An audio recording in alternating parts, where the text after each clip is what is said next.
Salem, Missouri history that I wrote kind of as an official document for the sesquicentennial. Oh, really? And of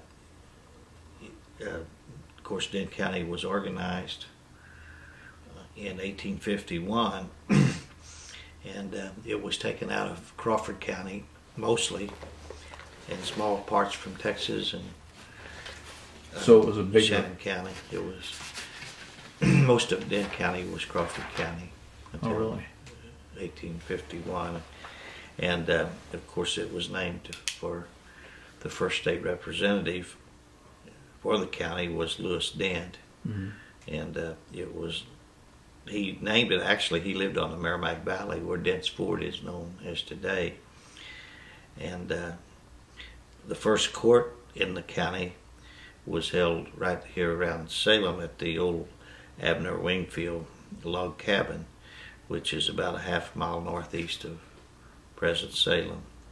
It's on Spring Creek. After Salem was organized, the Dent post office was organized, and it was called Dent instead of Salem.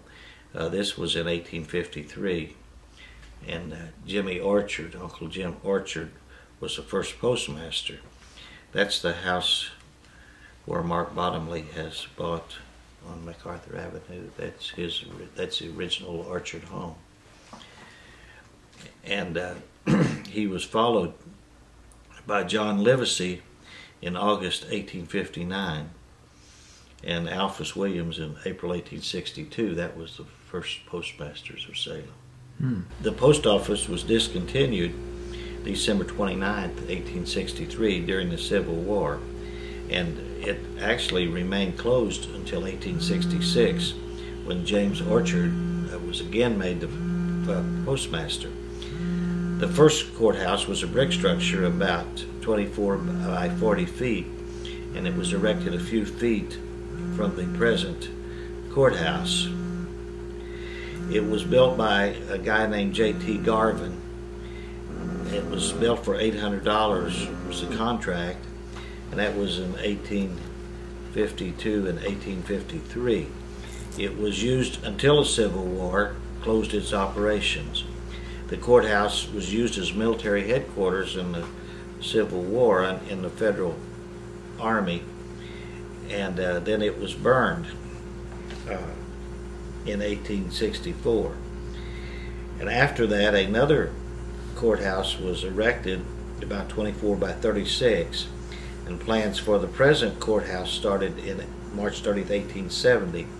J.S. Wingfield, that's Uncle Sid Wingfield was known as, was made Commissioner of Public Works, and A.E. Dye was given the contract on a bid of $15,500. A loan was made by the Masonic Lodge in Salem to construct the building. James Orchard's compensation for the 9 months ending in 1855 averaged $3.55 a month, and the receipts of the office averaged $2.35 a month. Then in the present Salem, Frank Jameson opened the first store, and this was when 2 or 3 ladies came to see where the courthouse was to be built, and they couldn't find the plat because the brush had grown up over the time it was plotted. That's pretty interesting. Salem was first incorporated as a town by act of the legislature January 5th, 1860. The site was selected because of its central location in the county, which was identified in southeast central Missouri. It was on Spring Creek. It's on Spring Creek, and it's well suited for agriculture, except the most elevated hills, which have made ideal pasture land.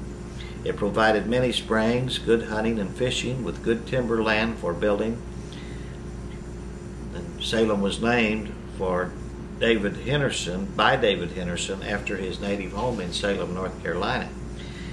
Salem comes from the word Jerusalem, which means a city of peace, P-E-A-C-E. It was the old Abner Wingfield neighborhood, and in those days there were a lot of picnics held, barbecues on the 4th of July. It was covered with blackjack when Joseph Millsap, the county agent at that time, entered 2 adjoining 40-acre tracts for the county on July 4th, 1851. This was laid out in lots by the county, and some of the first purchasers, lots, blocks, and prices were paid, and then there's a list of people and how much they paid. M.M. McSpadden bought Lot 1, Block 1 for $10. James Nelson, Lot 4, Block 1 was $11. Francis Jameson, Lot 3, Block 1, $18. Thompson E. Edgar, Lot 2, Block 1, $12. Ellis G. Evans, Lot 2, Block 2, $17. William Crowder, Lot 3, Block 2 for $29. John W. Bennett, Lot 4, Block 2, $13.50. J. H. Ray paid $8.75 for Block 3. Henry Nelson, Lot 2, Block 3, paid $11.50. George Norris, Lot 3, Block 12, $8. Benedict Plank, Lot 1, Block 10, $17.25, and others are listed also. The first log house was built by Frank Jameson. Other log houses were built north of the courthouse, and John Orchards was east of the square. John T. Garvin built a house northeast of the square and erected the courthouse near it,